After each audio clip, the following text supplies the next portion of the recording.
হ্যাঁ, আমি তাকে নিয়ে কিছু লাইন বলতে চাই, যে কিনা আমাদের সর্বকালের শ্রেষ্ঠ প্লেয়ার সাকিব আল হাসান। সে এক মাগুরার ছেলে, যার বেটে থাকে বাঙালির স্বপ্ন, আর বল হাতে ধ্বংস করে দেয় প্রতিপক্ষের অহংকার। যে মাঠে নামে নিজের জাতিকে বুক চিতিয়ে সম্মান এনে দিতে, যার চোখে থাকে আগুন আর হৃদয়ে থাকে কোটি মানুষের বিশ্বাস।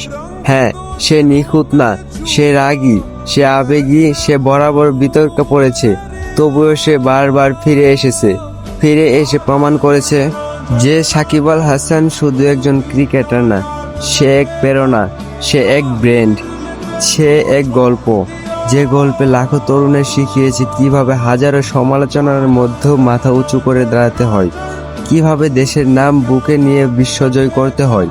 এই দেশটা তার জন্য গর্ব করেছে, জয় করেছে অসংখ্য ম্যাচ, বিশ্ব তাকিয়ে থেকেছে তার দিকে।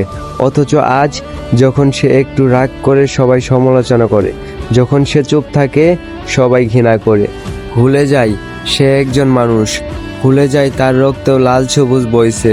হয়তো একদিন সে আর বল হাতে নামবে না, হয়তো একদিন ব্যাটটাও চিরতরে রেখে বলবে, আমি আর পারছি না, কারণ আমি সব দিয়ে এই দেশের ভালোবাসা জিততে পারিনি। একদিন যদি সাকিব সত্যি চলে যায় এই দেশ ছেড়ে, তখন হয়তো স্টেডিয়ামের গ্যালারিতে চুপচাপ একটা চেয়ার ফাঁকা থাকবে, মাঠে কেউ স্ট্যাম্প ভাঙবে না, কেউ হৃদয় ভাঙবে না। তখন আমরা বুঝবো আমরা শুধু একজন অলরাউন্ডার হারাইনি, হারিয়েছি প্রজন্মের সাহস। আমরা সাকিবকে ভালোবাসি না, আমরা তার পারফরমেন্সকে ভালোবাসি। তাই তো একটু ব্যর্থ হলেই গালি দেই, বিচার চাই, দল থেকে বাদ দেওয়ার দাবি তুলি। একদিন যদি সেই সাকিবই বলে ফেলে, আমাকে দয়া করে আর ডেকো না, আমি শুধু দেশের বোঝা, তখন আমাদের চোখের পানিটাও লজ্জা পাবে নিজের অবস্থান নিয়ে।